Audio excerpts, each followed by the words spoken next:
Hi hotties, happy Holi to all of you. मैं हूं सुजाता और आपका स्वागत है ट्राइड एंड टेस्टेड रेसिपीज के साथ रियलिटी किचन में। अगर आपको भी मेरी तरह होली खेलना बहुत पसंद है और खाना बनाने की टेंशन भी है, तो मेरी तरह थोड़ी सी तैयारी के साथ की सारी आसान और जल्दी से बनने वाली रेसिपीज बनाना और फिर होली खेलना बाद में मज़े से। तो चलिए इस कोकोनट डिलाइट से शुरुआत करते हैं। बिना गैस जलाए जल्दी से 2 दिन पहले ही बना कर रख लेंगे। लेकिन रेसिपी में आगे बढ़ने से पहले अगर आप मेरे चैनल पर नए हैं तो सब्सक्राइब का बटन दबा दें और बेल आइकन दबाना बिल्कुल ना भूलें, क्योंकि बेल आइकन दबाने से आपको मेरी न्यू रेसिपीज के नोटिफिकेशंस मिलते रहेंगे। कोकोनट की ये मिठाई डेजिकेटेड कोकोनट से स्टार्ट करते हैं। मोटा या बारीक कोई भी ले सकते हैं। ये मिल्क पाउडर है, मिठाई में बढ़िया सा मावा का टेस्ट देगा। और ये कोका पाउडर है, ये भी डार्क एंड लाइट 2 तरह का होता है, आप कोई भी ले सकते हैं। और ये 1 चुटकी नमक स्वीटनेस बैलेंस करेगा। और रेसिपी का मेन इंग्रेडिएंट मिठाई मेट, जिसे हम मिल्क मेट भी कहते हैं, कैसे भूल सकते हैं। और ये एडिशनल 2 से 3 टेबलस्पून वही वाला डेजिकेटेड कोकोनट है, इसमें हम मिठाई रोल करेंगे। तो जैसा कि मैंने आपको कहा था, कैसा भी डेजिकेटेड कोकोनट यानी नारियल का बुरादा ले सकते हैं, तो मुझे ये बारीक वाला ही मिला है। इसमें मिल्क पाउडर ऐड करते हैं और इसके रिप्लेसमेंट में आप बादाम या काजू को मिक्सी में ग्राइंड करके भी यूज़ कर सकते हैं। और साथ ही साथ नमक जो स्वीटनेस बैलेंस करेगा, और मिल्क मेट। अगर आप मिल्क मेट का नया टिन खोल रहे हैं और अंदाजे से डाल रहे हैं तो ध्यान से डालना है, क्योंकि हमें डो टाइट बनाना है। और किसी पॉइंट पे अगर आपका डो मिल्क मेट ज़्यादा डालने की वजह से ढीला हो जाए तो उसमें थोड़ा सा और डेजिकेटेड कोकोनट डाल के आप उसे टाइट कर लेना। बातों ही बातों में मैंने स्पैचुला से सारी चीज़ों को मिक्स करना शुरू कर दिया है। बहुत ही सिंपल रेसिपी है ये, इसे बच्चे भी बना सकते हैं। आप चाहें तो इसमें इलायची का पाउडर भी डाल सकते हैं या थोड़ा सा केसर भी डाल सकते हैं, या फिर ये केसर बादाम मिक्स एक बार ट्राई करके देखना।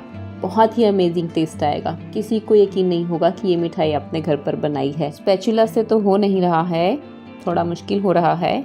लगता है अपने हाथों का मेकअप करना ही पड़ेगा।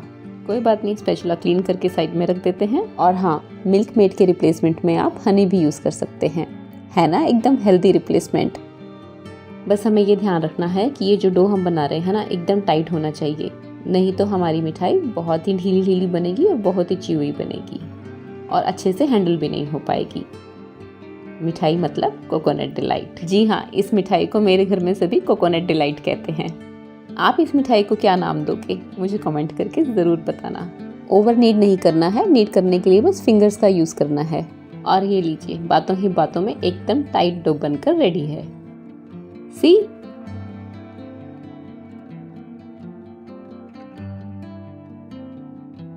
और ये मैंने 400 ग्राम का मिल्क मेट का टिन ओपन किया था और ये देखिए इसमें अप्रॉक्सीमेटली 250 ग्राम्स लगा है।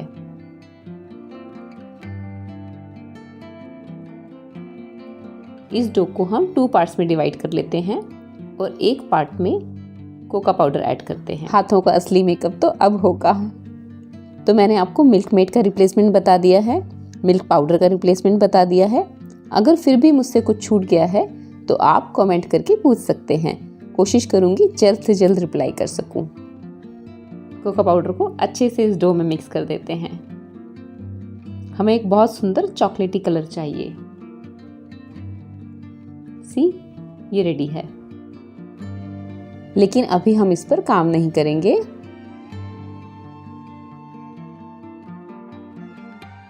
कोका पाउडर मॉइस्चर एब्जॉर्ब करता है, तो अभी हम इसे रेस्ट करने देंगे और फर्स्ट वाले बैच को हम हल्का सा नीड करके।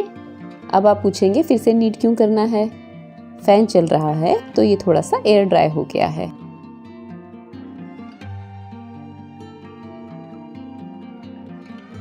अगर लगे तो पार्ट्स में डिवाइड करके इस तरह से टाइटली रोल करते हुए लंबी सी एक स्टिक बना देंगे। हाथ से प्रेशर लगाते हुए टाइटली रोल करना है।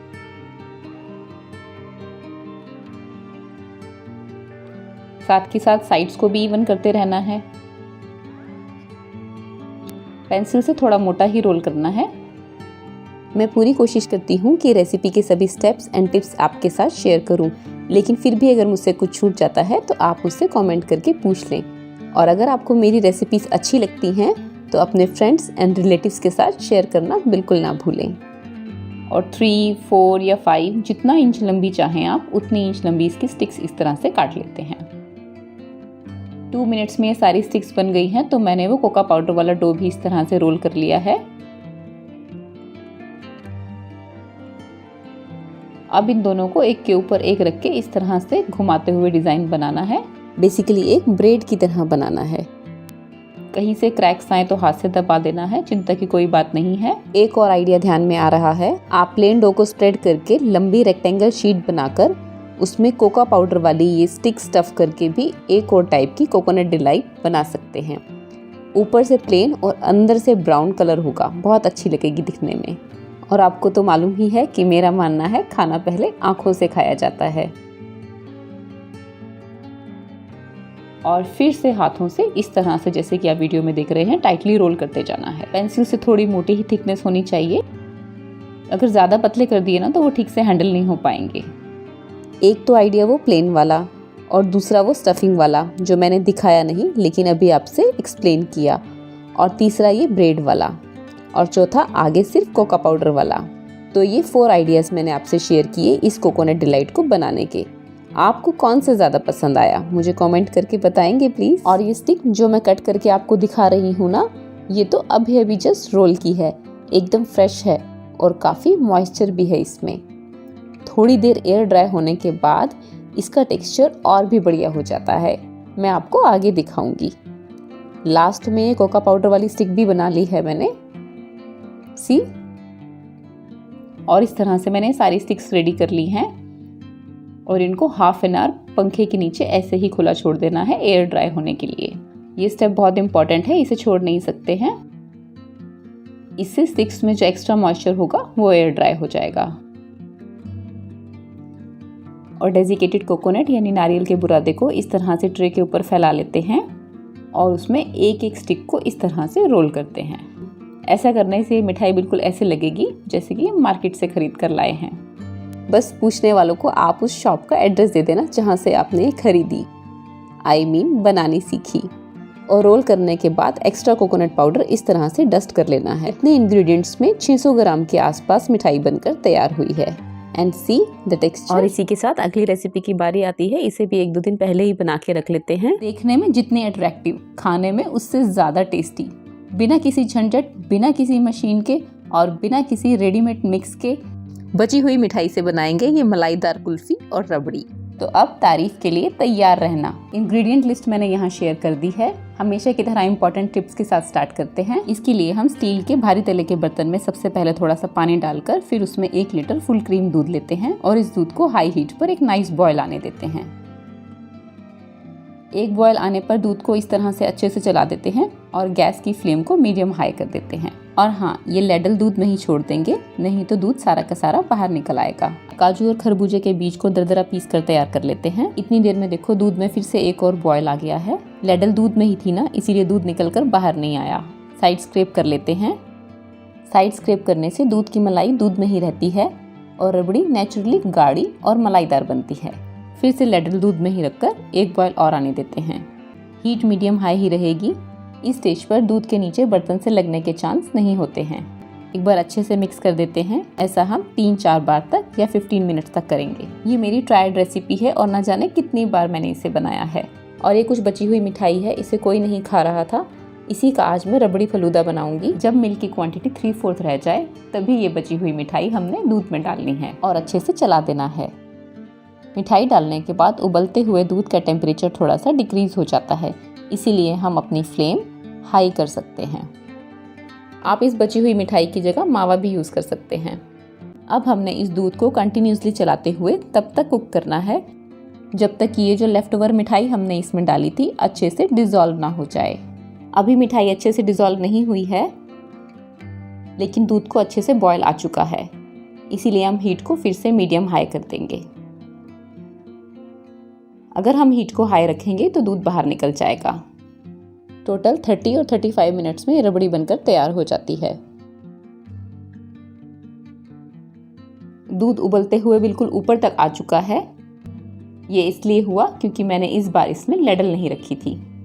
मेरी डेली कुकिंग में मुझसे ऐसी मिस्टेक्स हमेशा होती हैं। क्या आपके साथ भी ऐसा होता है? मिठाई अच्छे से मेल्ट हो गई है और दूध के साथ अच्छे से मिक्स हो गई है।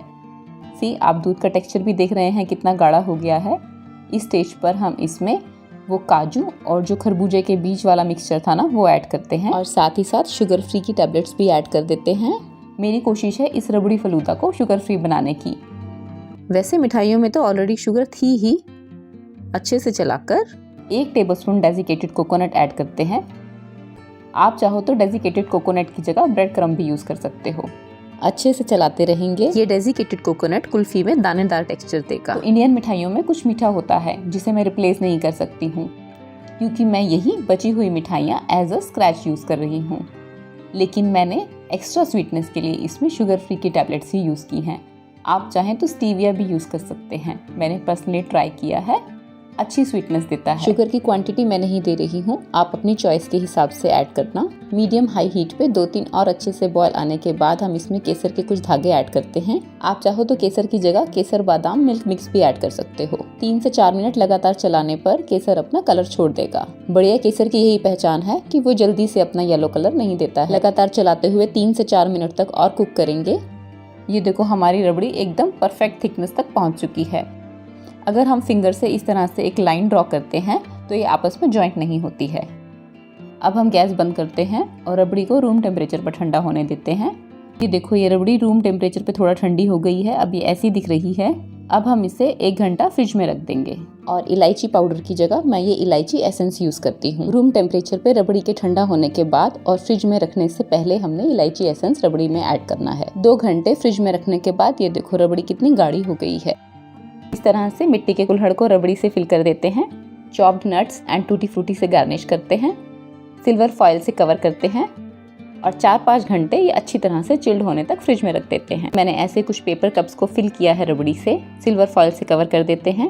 बीच में इस तरह से नाइफ से कट लगाकर एक लकड़ी की स्टिक डाल देते हैं और इसे फ्रीजर में रख देते हैं। मैंने इसे ओवरनाइट फ्रीजर में रखा। फ्रीज करने के बाद कुल्फी थोड़ा हार्ड हो जाती है, लेकिन चिंता की कोई बात नहीं है। जब तक हम इसे डीमोल्ड करेंगे तब तक ये मेल्ट होना स्टार्ट कर देती है। पेपर कप को इस तरह से हाथ में थोड़ा सा घुमा लेते हैं और इस तरह से सीजर से कट लगा देते हैं। बहुत आराम से ये डीमोल्ड हो जाता है, इसमें कोई प्रॉब्लम नहीं आती है।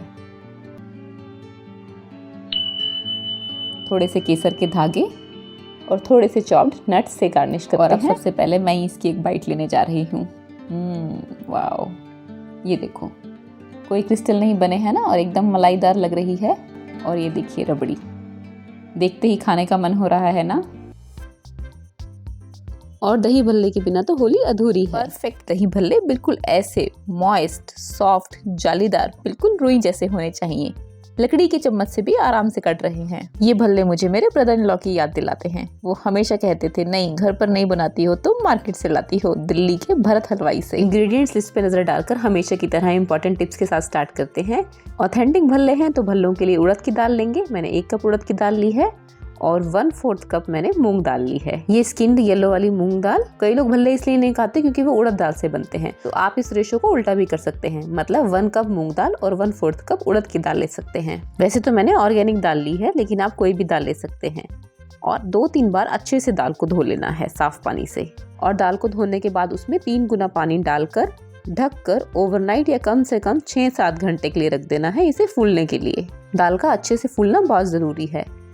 और अब हम दही को भी फेंट कर तैयार कर लेते हैं। ये मैंने मार्केट में दही ली है आधा किलो और उसे इस तरह से छन्नी से छान लेना है। मिक्सर का यूज़ नहीं करना है क्योंकि मिक्सी के ब्लेड से जो हीट निकलती है उससे दही बहुत पतली हो जाती है, फिर वो मार्केट जैसा टेस्ट नहीं आएगा। और आधा कप पानी में 1 चम्मच पिसी हुई चीनी घोल लेते हैं।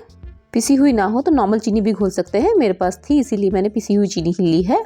और ये मार्केट मेड दही था, वैसे भी बहुत गाढ़ा होता है, तो कंसिस्टेंसी एडजस्ट करेंगे यही वाला पानी धीरे धीरे डालकर। 1 कप मेरा 250 ml का है, तो ये ½ कप पानी है इस दही में पूरा डल गया है। And see the consistency. इस दही को मैं फ्रिज में रख रही हूँ ठंडा होने के लिए। अगर आप भले सुबह बना रहे हैं तो ये सारी तैयारी रात को ही कर लेना। और अब दाल भी अच्छे से फूल गई है। परफेक्ट पिट्ठी के लिए दाल का अच्छे से फूलना ज़रूरी है, इसीलिए मैं दाल को ओवरनाइट सोक करती हूँ। अब मैंने इस तरह से चम्मच लिया है छेद वाला, ताकि दाल का सारा पानी ड्रेन हो जाए।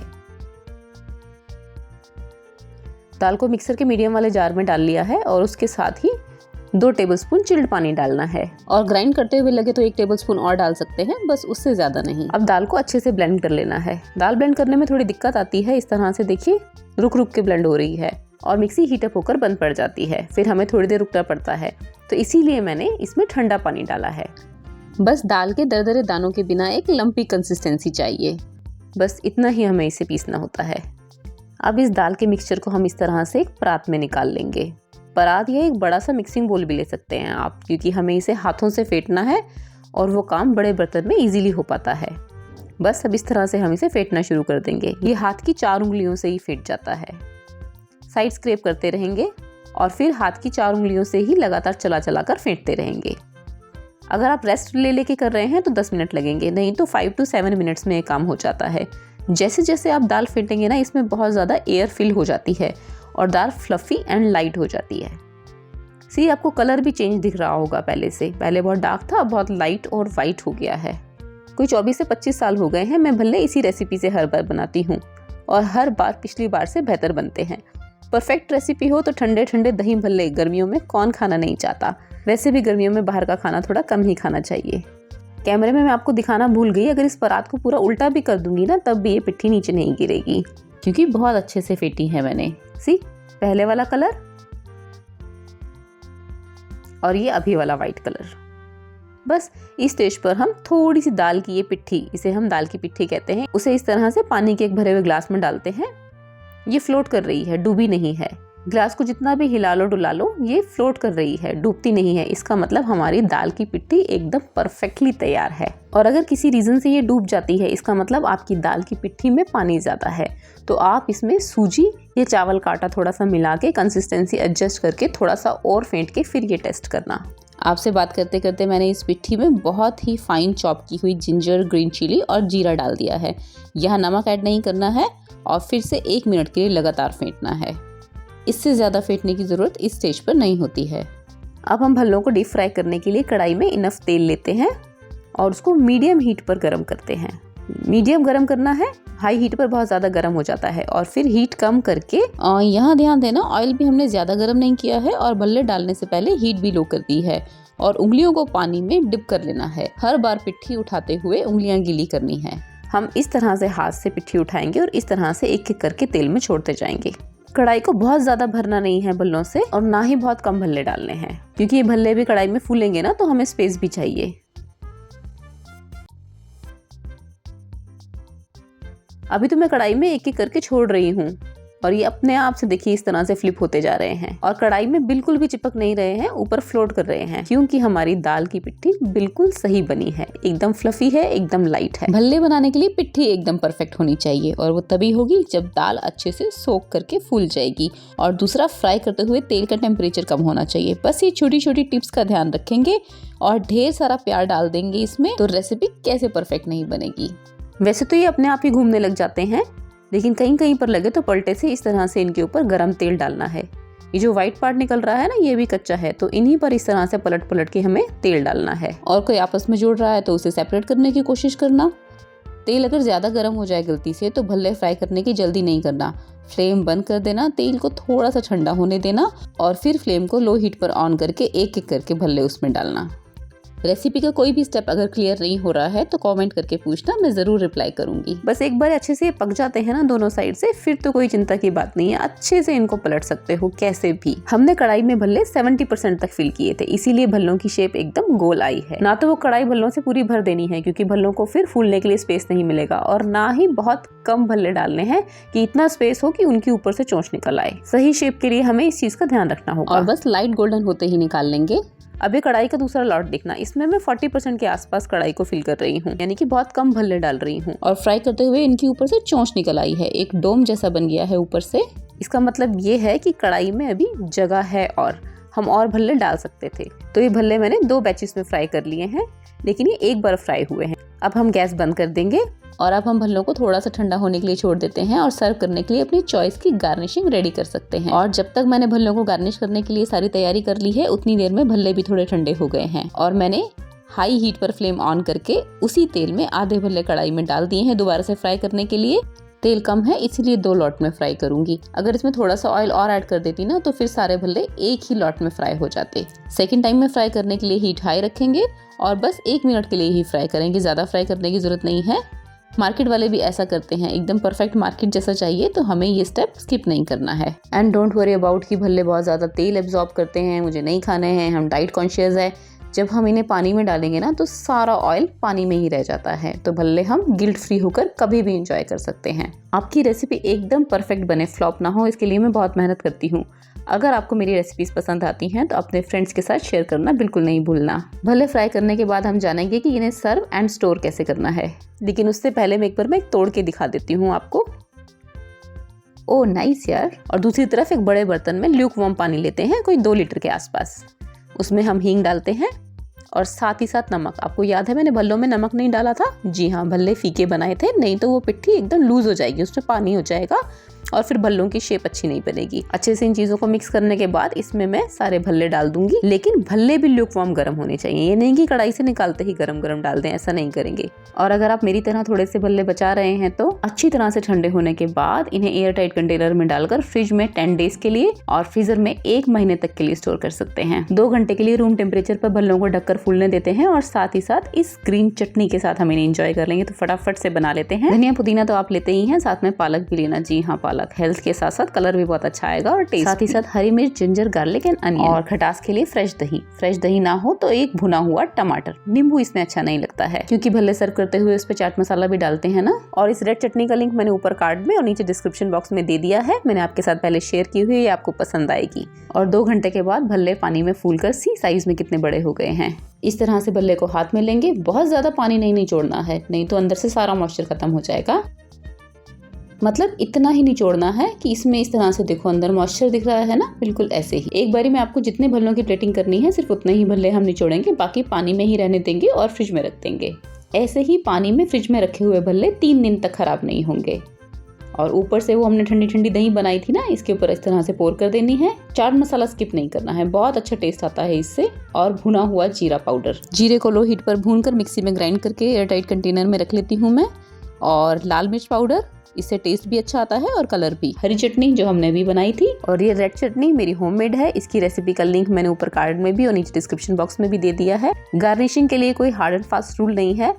आप अनार के दाने, किशमिश मेरी पर्सनल प्रेफरेंस है, चुकंदर और अदरक की स्ट्रिप्स, और इसके ऊपर आप वाइट चना भी डाल सकते हैं। जो भी आप गार्निश करना चाहें आप कर सकते हैं, लेकिन तारीफ पक्की है। मेन चीज़ तो यही है ना, कोई यकीन नहीं मानेगा कि आपने घर पर बनाए हैं। अब आप मार्केट के भल्ले कभी पसंद नहीं करेंगे, ये मैं बता रही हूँ आपको। और अगर आपने अभी तक मुझे सब्सक्राइब नहीं किया है, मुझे फॉलो नहीं किया है फेसबुक पे, तो जल्दी से कर लो, क्योंकि चाहिए ना आपको ऐसी ही easy peasy and quick recipes. और इतने सॉफ्ट हैं, लकड़ी के चम्मच से भी अगर ये इतनी इजीली कट रहे हैं तो फिर आप देख लो ना कितने ही सॉफ्ट होंगे। और मुझे पूरी उम्मीद है कि अभी तक आपने मुझे सब्सक्राइब करके बेल आइकन जरूर दबा लिया होगा। और आपको मेरी रेसिपीज कैसी लग रही हैं मुझे कमेंट करके जरूर बताना। मीठा और स्नैक्स तो हो गया, अब ब्रेकफास्ट की बारी है। मौसम चाहे कैसा भी हो, दिल्ली वालों के लिए तो ये street style chole kulche perfect breakfast भी हैं और परफेक्ट इवनिंग स्नैक्स भी। तो चलिए हमेशा की तरह कुछ इंपॉर्टेंट टिप्स के साथ बनाते हैं। इसके लिए हम मिक्सर जार में 2 कप सूजी लेते हैं और उसे ग्राइंड करके एक फाइन पाउडर बना लेते हैं। सूजी चाहे मोटी हो या बारीक हो, आप इसे ग्राइंड करके इस तरह से फाइन पाउडर में ज़रूर कन्वर्ट करें। अब हम इस पिसी हुई सूजी को एक बड़े बर्तन में ट्रांसफ़र करते हैं, उसमें मैदा ऐड करते हैं और बीच में इस तरह से कैविटी बना लेते हैं।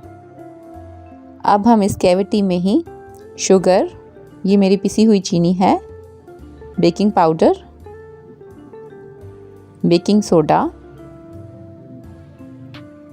नमक, वेजिटेबल ऑयल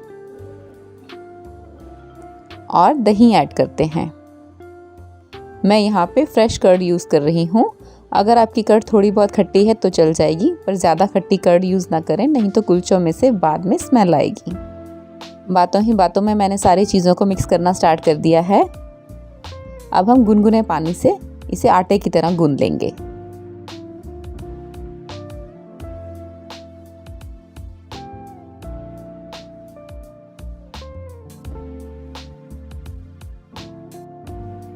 गूंदने के लिए हाथ के इस पोर्शन का यूज़ करें, क्योंकि हमें इसे अच्छे से मसल कर गूंद कर एक सॉफ्ट डो बनाना है। जितना अच्छा ये आटा हम गूंदेंगे, सूजी हम गूंदेंगे, उतने ही अच्छे हमारे कुलचे बनेंगे।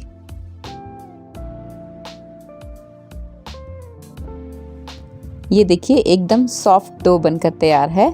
अब इसे कवर करके 1 घंटे के लिए रेस्ट करने देते हैं। 1 घंटे बाद हम चेक करेंगे तो देखिए डो थोड़ा टाइट हो गया है और सूजी ने सारा पानी एब्जॉर्ब कर लिया है। अब हमें थोड़ा सा ल्यूकवार्म पानी और यूज़ करना है और इसे अच्छे से मसल कर गूंदना है ताकि ये एकदम से फिर से सॉफ्ट डो बन जाए। मैं ये डो रात को ही गूंद कर रख रही हूँ और सुबह ब्रेकफास्ट में छोले कुलचे बनाऊंगी।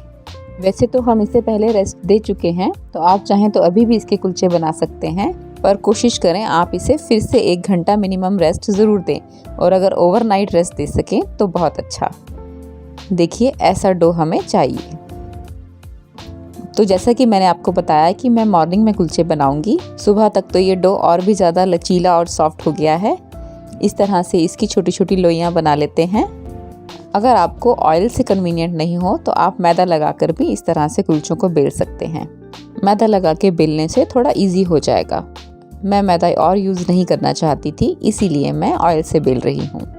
आप अपनी पसंद के हिसाब से इसे मोटा या पतला जैसा चाहें वैसा बेल सकते हैं। पानी का 1 हाथ लगाकर हम कलौंजी और चॉप्ड कोरिएंडर लीव से इसे गार्निश कर देते हैं। कुलचों के नीचे पानी नहीं लगाना है, आराम से इस तरह से हाथ पे उठाकर गरम तवे पर बिछा देना है। कोशिश करें छोटे बर्नर की लो हीट पर ही कुलचे कुक करें। और अब हम इस पर इस तरह से पानी फैलाएंगे, थोड़ा सा पानी कुलचे के ऊपर भी फैलाएंगे और एकदम से ढक देंगे। हीट एकदम लो रहेगी। अब इसकी स्टीम जनरेट होगी और 1 से 2 मिनट में ही ये देखिए ये कैसे फूल गया है ना कुलचा, एकदम परफेक्ट बना है। अभी हम इसको दूसरी साइड से नहीं सेकेंगे, लेकिन मैं आपको एक बार नीचे से भी दिखा देती हूँ। बस हमें और नहीं पकाना है। मुझे तो वो लंबी वाली शेप के कुलचे ज़्यादा पसंद हैं, तो हम एक लंबा वाला कुलचा भी बेल लेते हैं। वैसे तो कुलचे ओवन में बेक किए जाते हैं, जिसको हम हाफ कुक कहते हैं। जिस तरह से हम बना रहे हैं ना तवे पे, इसे भी हम हाफ कुक ही कहेंगे। लंबे कुलचे बनाने का ये बेनिफिट है कि बाद में जब हम बटर लगाकर सेकेंगे तब हम 2 कुलचे एक साथ सेक सकते हैं। सेम प्रोसीजर से पानी का हाथ लगाकर कलौंजी एंड कोरिएंडर लीव से गार्निश करेंगे। लंबा कुलचा है, मैंने थोड़ा सा खींचकर और लंबा कर दिया है और इस तरह से सेम प्रोसीजर से हम तवे पर कुक कर लेंगे। बस आप ध्यान रखें तवे के साथ साथ कुलचे के ऊपर भी थोड़ा सा पानी छिड़कना है। ये बहुत जल्दी कुक हो जाता है, 1 से 2 मिनट ही लगते हैं। ये देखिए इसमें भी इस तरह से बबल्स आ गए हैं। अब हम इसे निकाल लेंगे और इस तरह से सारे कुलचे रेडी कर लेंगे।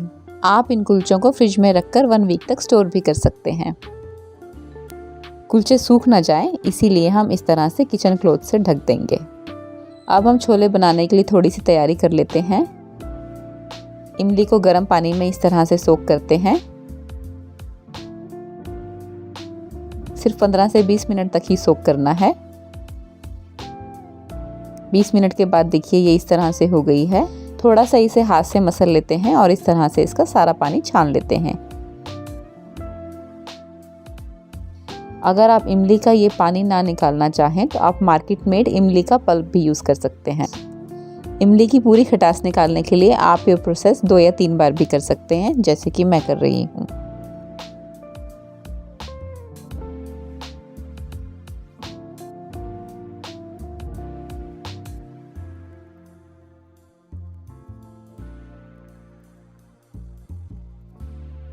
अब मैंने इसके लिए 1 पाव चने लिए हैं। बेसिकली इसको बटाना कहते हैं और ये पीले मटर होते हैं। इसे अच्छी तरह से धोकर साफ पानी में ओवरनाइट मैंने ढक कर रख दिया है। सुबह तक ये देखिए ये ऑलमोस्ट फूलकर डबल हो जाते हैं। अब हम इसे प्रेशर कुक करेंगे।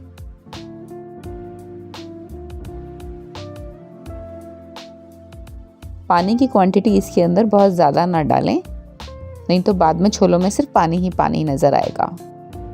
अब इसमें नमक, हल्दी और ऑयल ऐड करते हैं।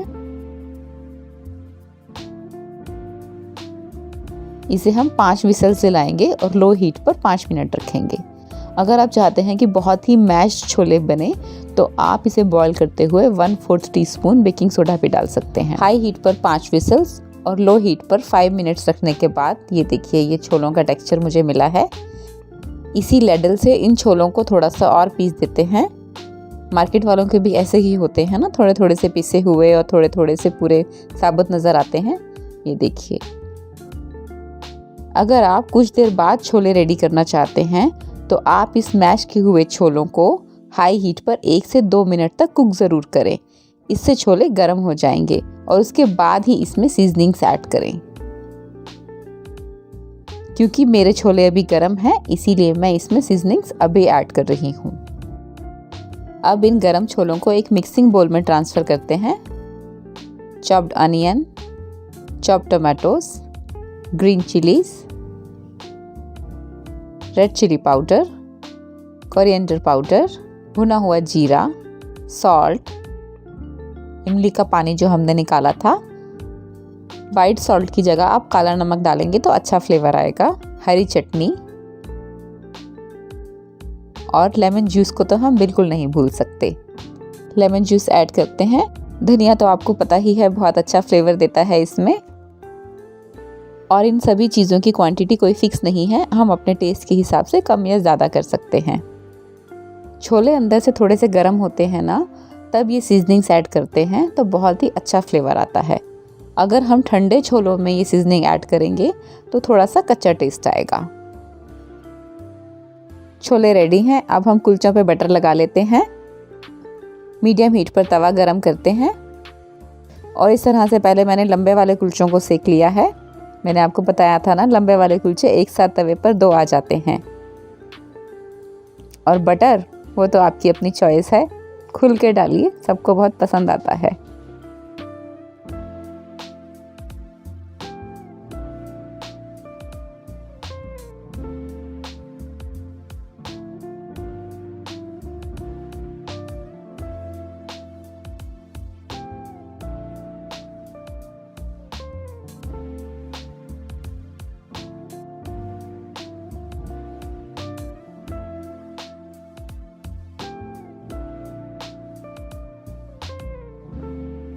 अब वो राउंड शेप वाला कुलचा भी हम इसी तरह से सेक लेते हैं।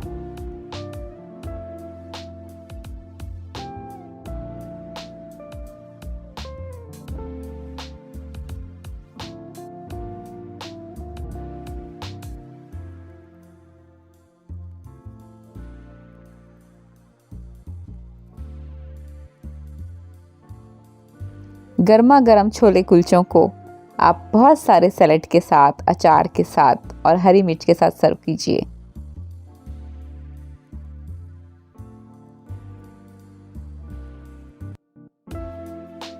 अब आपकी फैमिली बार बार डिमांड करेगी सूजी का ये हेल्दी कुलचा और छोले की। अब आपका संडे का ब्रेकफास्ट फिक्स है इन सूजी के कुलचे छोलों के साथ।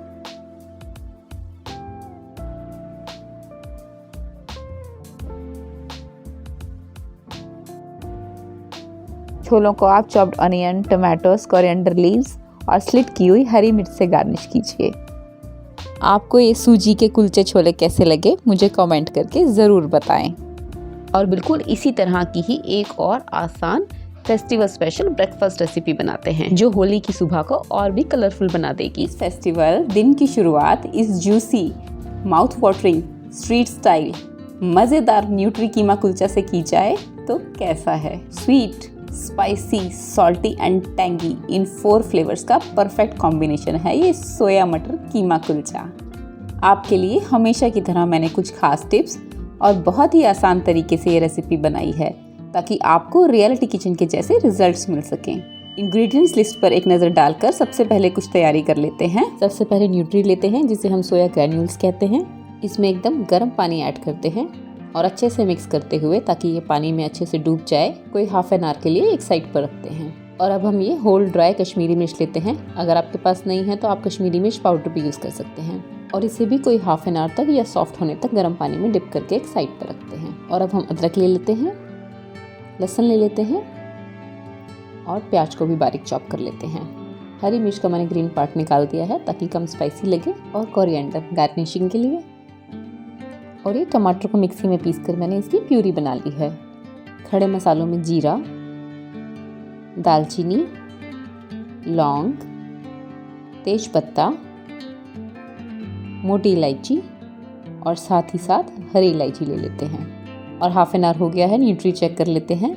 एकदम सॉफ्ट हो गई है। इसे इस तरह से हाथ से अच्छे से दबा कर निचोड़ना है, बिल्कुल पानी नहीं रहना चाहिए। सी इस तरह से। और मैंने ये सारी न्यूट्री निचोड़ ली है, एकदम ड्राई है। सी और अब वो कश्मीरी मिर्च, वो भी एकदम मॉइस्ट हो गई है। इसमें कुछ बीज है ना जो निकल जाते हैं एक्स्ट्रा, उन्हें छोड़ देना है, उनकी ज़रूरत नहीं है, वैसे भी ग्रेवी का कलर ख़राब कर देंगे। इन्हें पानी से निकाल कर मिक्सर के छोटे जार में डालेंगे और ये वाला पानी यूज़ नहीं करना है। और इसके साथ ही गार्लिक, जिंजर और 2 टेबलस्पून के आसपास पानी ऐड करेंगे और इसकी एक स्मूथ पेस्ट बना लेंगे। और अगर आप जैन हैं तो गार्लिक एंड अनियन के बिना ये रेसिपी बहुत आराम से बना सकते हैं। See the texture. अब हम एक पैन में बटर लेते हैं और हीट लो रखते हैं। बटर को इस तरह से जल्दी जल्दी इसलिए चला रही हूँ क्योंकि बटर बहुत जल्दी जल जाता है और हमें जलने नहीं देना है। इसमें हम अपना न्यूट्री डालते हैं और अच्छे से रोस्ट करते हैं। मीडियम फ्लेम पर 5 to 7 मिनट्स में बहुत अच्छे से रोस्ट हो जाता है। बस हमें तब तक रोस्ट करना है जब तक इसका सारा मॉइस्चर ना निकल जाए। इसमें बहुत अच्छा कलर भी आ जाता है। ग्रेन्यूल्स के अंदर तक एकदम सॉल्टी टेस्ट आ जाए, इसके लिए थोड़ा सा सॉल्ट और कलर के लिए Kashmiri red chilli powder add करते हैं। रोस्ट होने पर ये थोड़ा ड्राई हो जाएगा, आपको पता चल जाएगा। रोस्ट करने का एक मेन रीज़न है न्यूट्री की स्मेल, वो स्मेल भी दूर हो जाएगी। बहुत सारे लोग इसकी स्मेल की वजह से न्यूट्री नहीं खाते हैं, तो अब ये प्रॉब्लम भी खल्लास। मीडियम हीट पर लगातार चलाते हुए रोस्ट करते हैं। 5 to 7 मिनट्स हो चुके हैं and see the texture. And इसका कलर भी चेंज हो गया है, वो कश्मीरी रेड चिली पाउडर की वजह से और थोड़ा ड्राई रोस्ट करने की वजह से। एक बोल में निकाल लेते हैं और इसी कढ़ाई में ऑयल हीट करते हैं। लो हीट पर खड़े मसाले ऐड करते हैं। तेज पत्ता, मोटी इलायची, हरी इलायची, दालचीनी, लौंग एंड जीरा, सभी चीज़ों को एक बार चला देते हैं और फाइन चॉप्ड अनियंस ऐड करते हैं। अब अनियन का क्या है ना, स्टार्टिंग में हाई हीट पर भी पड़े रहेंगे तो जलते नहीं हैं, कुछ नहीं होगा, लेकिन थोड़ी देर बाद हीट मीडियम करनी ही पड़ती है और उसके बाद फिर मीडियम हीट पर भी एकदम जलने लग जाते हैं, तो हमें हीट लो करनी पड़ती है। गोल्डन ब्राउन होने तक अनियंस को हमें फ्राई करना है। 10 मिनट्स तो लग ही जाते हैं, लेकिन अगर आप थोड़ा जल्दी गोल्डन ब्राउन कलर लाना चाहते हैं तो थोड़ा सॉल्ट ऐड कर सकते हैं। इस स्टेज पर लगातार चलाते रहेंगे ताकि ये जल ना जाए। और एक बार अच्छे से गोल्डन ब्राउन कलर आ जाता है तो हमें वो कश्मीरी चिली पेस्ट ऐड कर देनी है। इस चिली पेस्ट से सिर्फ कलर ही नहीं, टेस्ट भी बहुत ही अमेजिंग आएगा।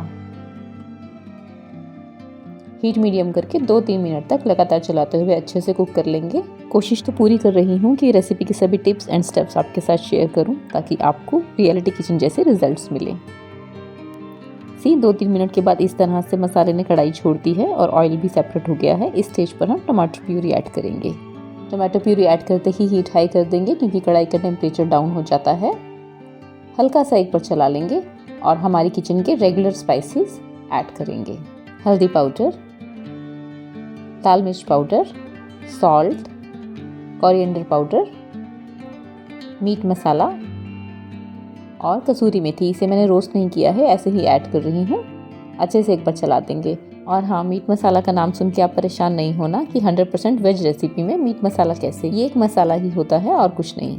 लेकिन फिर भी अगर आप मीट मसाला नहीं डालना चाहते तो गरम मसाला के साथ ब्लैक पेपर पाउडर और थोड़ा सौंफ का पाउडर ऐड कर देंगे ना, तो ऑलमोस्ट ऐसा ही टेस्ट आ जाएगा। तो आपने देखा, बातें करते हुए तो मुझे कुछ ध्यान ही नहीं रहता है। बातों ही बातों में मैंने फ्रोज़न पीस भी ऐड कर दिए हैं। फ्रोज़न है तो ज़्यादा कुक करने की ज़रूरत नहीं है। 2-3 मिनट तक मीडियम हीट पर ही सभी चीज़ों के साथ अच्छे से चलाते हुए कुक कर लेना है। और अब इसमें घर की जमी हुई फ्रेश दही ऐड करेंगे। जी हाँ, 5 टेबलस्पून। हीट तो हमारी मीडियम है ही। सभी चीज़ों को अच्छे से मिला देंगे। 1 से 2 मिनट और कुक करेंगे और फिर बारी आती है हमारे रोस्ट किए हुए न्यूट्री ग्रैन्यूल्स की। इस स्टेज पर हीट हाई कर देंगे। सभी चीज़ों को साथ में मिलाते हुए अच्छे से कुक करेंगे। और हाँ हॉटीज़, अगर आपको मेरी रेसिपीज़ अच्छी लगती हैं तो अपने फ्रेंड्स और रिलेटिव्स के साथ शेयर करना बिल्कुल नहीं भूलना। ये न्यूट्री ग्रैन्यूल्स सारा मसाला एब्जॉर्ब कर लेंगे। कलर देख रहे हैं ना आप, कितना अच्छा लग रहा है। बस 3-4 मिनट तक हाई हीट पर इसी तरह से कंटिन्यूसली चलाते हुए कुक करना है, जिसे कहते हैं मसालों के साथ न्यूट्री को रोस्ट करना। 3-4 मिनट के बाद हम इसमें 2 कप पानी ऐड करेंगे। अच्छे से मिक्स कर देंगे। साइड स्क्रैप करते रहेंगे और एक बॉयल आने के बाद हीट मीडियम करके इसे ढक देंगे। 10 मिनट्स तक कुक होने देंगे। 10 मिनट्स में आराम से ये ग्रैन्यूल्स सॉफ्ट हो जाते हैं। 10 मिनट्स के बाद चेक कर लेते हैं। वाओ, लग तो परफेक्ट रहे हैं। एक बार चला लेते हैं। वाओ, इस स्टेज पर हम बटर ऐड करते हैं। आप चाहें तो देसी घी भी ऐड कर सकते हैं। जी हाँ, ऐसे ही कच्चा। सभी चीज़ों को अच्छे से मिला देते हैं। बटर डालने से फ्लेवर इन्हांस हो जाता है और इसी स्टेज पर आप गर्म पानी डाल के उसे अच्छे से कुक करके चाहें तो कंसिस्टेंसी भी एडजस्ट कर सकते हैं। थोड़ा सा हरा धनिया, थोड़ी सी हरी मिर्च जिसका मैंने वाइट पार्ट निकाल दिया है, और ये अदरक के टच्छे ऐड करते हैं। सभी चीज़ों को अच्छे से मिला देते हैं और इसे गर्मा गर्म हरी चटनी, सैलेड, अचार और नींबू के साथ सर्व करते हैं। और इसे आप पाव के साथ भी सर्व कर सकते हैं, पर मैंने तो अभी सूजी का कुलचा मटर कुलचा के साथ बनाया था ना, याद है पिछली रेसिपी में, वही इस तरह से सेक रही हूँ। वैसे आप मार्केट से भी ला सकते हैं ये कुलचा। और कुलचे की ऊपर वाली साइड इस तरह से तवे पर रखकर सेक लेते हैं। चाहे तो स्पैचुला से इस तरह से थोड़ा सा दबा के अच्छे से सेक लें। क्यों, लग रहा है ना मज़ेदार? दिल्ली वालों को न्यूट्री कुलचा खाने के लिए अब अमृतसर जाने की ज़रूरत नहीं है। दिल्ली वाले अमृतसर को दिल्ली में ले आए हैं।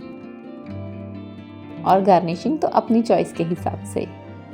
तो चलिए बिना गैस जलाए अगली रेसिपी, एक इंस्टेंट मिठाई फटाफट बना लेते हैं। घर पर अपने हाथ से बनी हुई मिठाइयों में हम मीठा अपने टेस्ट के हिसाब से बैलेंस कर सकते हैं। और अगर मिठाई ऐसी इंस्टेंट हो कि उसे बनाने के लिए गैस तक भी ऑन नहीं करनी पड़े तो सोने पे सुहागा।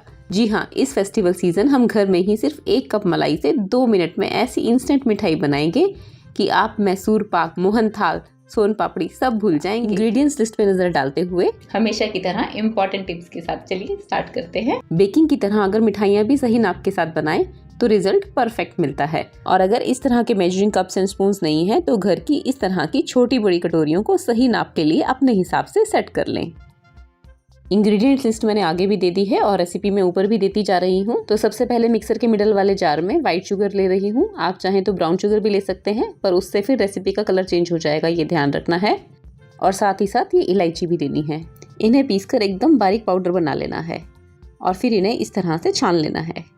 अगर आपको लगता है कि आपने शुगर बहुत अच्छी तरह से ग्राइंड की है, आपको छानने की ज़रूरत नहीं है, तब भी आप इसे छानना। ड्राई इंग्रेडिएंट्स को छानने से मिठाई अंदर से जालीदार बनेगी। और ये ग्रेन्यूल्स जो बचे हैं इसे हम रेसिपी में यूज़ नहीं करेंगे।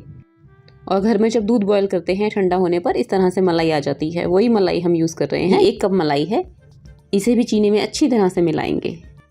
बहुत ज़्यादा टाइम नहीं लगता है इसमें, कुछ सेकंड्स में ही ये बस कुछ इस तरह से हो जाती है।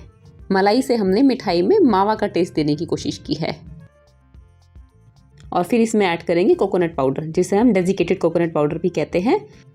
आप चाहें तो कोकोनट पाउडर की जगह ड्राई रोस्टेड बादाम, काजू को भी मिक्सी में पीसकर यूज़ कर सकते हैं, उससे मिठाई और भी ज़्यादा टेस्टी बनेगी। और बस इन सभी चीज़ों को अच्छे से, जैसे कि आप देख रहे हैं, मैं मिला रही हूँ। कुछ ही सेकंड्स में इसका टेक्सचर कुछ ऐसा दिखेगा।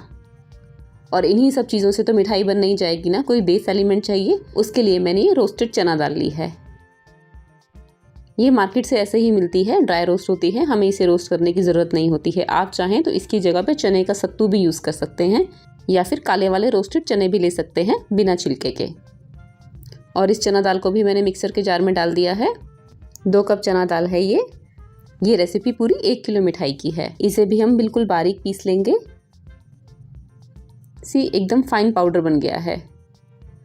और अब इसमें 1 चुटकी प्यार की यानी नमक की डालेंगे। ये 1 चुटकी नमक किसी भी स्वीट डिश की स्वीटनेस बैलेंस करता है। कई बार हम मीठा खाते हैं और वो गले में बहुत ज़्यादा लगता है ना, ये 1 चुटकी नमक डालने से ऐसा नहीं होगा। और जैसा कि आप वीडियो में देख रहे हैं, चना दाल को भी छान देना है वेट इंग्रेडिएंट्स में। छानने में आलस नहीं करनी है, छानने से हमारी मिठाई दानेदार, सॉफ्ट, जालीदार और एयरी बनेगी, बिल्कुल हलवाई स्टाइल। किसी को पता नहीं चलेगा कि ये घर पर बनाई है। ये पार्टिकल्स जो बच जाते हैं इन्हें यूज़ नहीं करेंगे। और बस सभी चीज़ों को मिक्स कर देना है। मिक्स करने के लिए हमें हाथ की ज़रूरत पड़ेगी, तो हाथों को क्लीन करके हम अच्छे से मिक्स करेंगे। आप सोच रहे होंगे कि मैं कह रही थी 2 मिनट में सिर्फ हलवाई जैसी मिठाई बनकर तैयार हो जाएगी, और यहाँ पे तो कितना टाइम लग रहा है। नहीं, ऐसा नहीं है, ये 2 मिनट में ही बनकर तैयार होगी। अगर आप इसे ऑफ कैमरा बना रहे हैं तो कैमरा में बहुत सारी चीज़ों को कैप्चर करना है, आप लोगों को एक्सप्लेन करने के लिए एक एक चीज़ को अच्छे से दिखाना पड़ता है, इसीलिए टाइम लगता है। ऑफ कैमरा तो मैं इसे 2 मिनट में ही बना लेती हूँ और अक्सर बनाती रहती हूँ। किसी पॉइंट पे आपको लगे कि ये गुन नहीं रहा है, टाइट हो रहा है, तो आप इसमें 1 से 2 टेबलस्पून मिल्क भी ऐड कर सकते हैं। और बातों ही बातों में ये आटे की तरह गूंथकर तैयार है। एकदम सॉफ्ट डो बनाना है हमें इसका। ये देखिए, इस तरह का सॉफ्ट डो हमें चाहिए। और मिठाई को सेट करने के लिए इस तरह की किसी भी ट्रे को घी से ग्रीस कर लेते हैं। मैं इसे रूम टेम्परेचर पर सेट करूंगी, तभी घी से ग्रीस कर रही हूँ, क्योंकि फ्रिज में सेट करने पर तो घी जम जाएगा और मिठाई निकालने में दिक्कत होगी। और हाँ, अगर आपके पास ऐसी ट्रे नहीं है तो आप इस तरह के कोई भी स्टोरेज कंटेनर या इस तरह के बच्चों के लंच बॉक्स भी ले सकते हैं मिठाई को सेट करने के लिए। आप इसे इस तरह से अंदर ग्रीस कर लेना और मिठाई सेट कर लेना। लेकिन मेरी इस ट्रे में 1 किलो की परफेक्ट नाप के साथ मिठाई बनती है, इसलिए मैंने ये ट्रे यूज़ की है।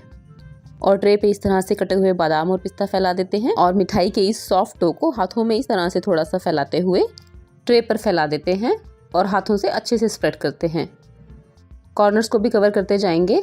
आपने नोटिस किया होगा कि मैं अपने राइट हैंड के नेल्स भी बड़े नहीं रखती हूँ और नेल पेंट भी नहीं लगाती हूँ। वो इसलिए ताकि इस तरह की रेसिपीज में हाथ से डो गूंदने में प्रॉब्लम ना हो। मेरा मानना है कि खाना पहले आंखों से खाया जाता है, इसीलिए हाथ से अच्छे से सेट करने के बाद स्पैचुला की हेल्प ले रही हूँ। इससे भी कॉर्नर्स अच्छे से कवर कर रही हूँ ताकि मिठाई के कॉर्नर्स भी क्लीन कट कर सकूँ। ये मिठाई सिर्फ आधे घंटे में ही सेट हो जाती है। लेकिन अगर आप मिठाई को फ्रिज में रखकर सेट करेंगे तो ट्रे को ऑयल से ग्रीस करना, क्योंकि घी फ्रिज में जम जाएगा और मिठाई को डीमोल्ड करने में प्रॉब्लम आएगी। मिठाई डीमोल्ड करते हुए टूट सकती है। लेकिन मैंने ट्रे को घी से ग्रीस किया है तो मैं इसे रूम टेम्परेचर पर ही सेट करूँगी आधे घंटे के लिए। और आधे घंटे के बाद मुझे लग रहा है बहुत अच्छे से सेट हो गई है। बस अगर आपने प्लास्टिक के कंटेनर में सेट किया है तो ये ऐसे ही निकल जाएगी, कॉर्नर्स भी लूज़ करने की ज़रूरत नहीं पड़ेगी। पर फिर भी मैं सेफर साइड पे इसकी कॉर्नर्स इस तरह से लूज़ कर लेती हूँ और 1-2 बार टैप करते ही सी कितने आराम से निकल आई है। इसको कट करते ही आपको पता लग रहा होगा कि ये कितनी सॉफ्ट बनी है। याद रखना है, हार्ड डो से मिठाई हार्ड और सॉफ्ट डो से सॉफ्ट बनेगी और हमें सॉफ्ट बनानी है। और पीसीस तो आप अपने चॉइस के हिसाब से कैसे भी कट कर सकते हैं। और हाँ, आप इस मिठाई के पेड़े भी बना सकते हैं। कोई यकीन नहीं मानेगा कि ये मिठाई आपने बिना गैस चलाए घर पर 2 मिनट में बनाई है। कोई क्या, आपको खुद को भी यकीन नहीं होगा। और कितनी सॉफ्ट है। इस फेस्टिवल आपको मार्केट से मिठाई लाने की कोई ज़रूरत नहीं, ये बात तो पक्की है ना। और अगर आपको मेरी रेसिपी अच्छी लगी तो अपने फ्रेंड्स के साथ शेयर करना बिल्कुल नहीं भूलना। एक पीस मैं आपको दिखा देती हूँ, देखिए कितना जालीदार है। और अगर आपको इस मिठाई में देसी घी का फ्लेवर चाहिए तो आप इसी रोस्टेड चना दाल को थोड़े से देसी घी में फिर से रोस्ट करके यूज़ करना। घी का टेस्ट आने से मिठाई और टेस्टी हो जाएगी, पर फिर वो बिना गैस जलाए वाली रेसिपी नहीं रहेगी ये। और ये टेक्सचर तो देखिए इसका। मैं रिकमेंड करूँगी कोई भी मिठाई जब आप बनाते हैं तो उसका डो हमेशा सॉफ्ट ही लगाना चाहिए, क्योंकि हम फ्रिज में रखकर मिठाई को 3-4 दिनों तक खाते हैं तो बाद में बचे हुए पीसेस काफ़ी हार्ड हो जाते हैं जो खाने में अच्छे नहीं लगते। और हाँ, फेसबुक पे रियलिटी किचन के नाम से मेरा पेज है। न्यू रेसिपीज़ के नोटिफिकेशंस के लिए आप उसे लाइक करना बिल्कुल नहीं भूलना। इस फेस्टिवल सीजन में ऐसे ही बिना गैस जलाए यानी नो फायर मिठाइयाँ लाने वाली हूँ। मेरे साथ जुड़े रहना, उम्मीद करती हूँ आपको वो भी बहुत पसंद आएंगी। ये मेरी कुछ रिसेंट मिठाइयाँ हैं। रेडी रेफरेंस के लिए इनका लिंक मैंने नीचे डिस्क्रिप्शन बॉक्स में दे दिया है, आपको ज़रूर पसंद आएंगी। मेरी ऐसी he tried and tested recipes के लिए मेरे साथ बने रहें। अपना और अपनों का ख्याल रखें। जल्द ही मिलती हूँ अपने अगली रेसिपी के साथ।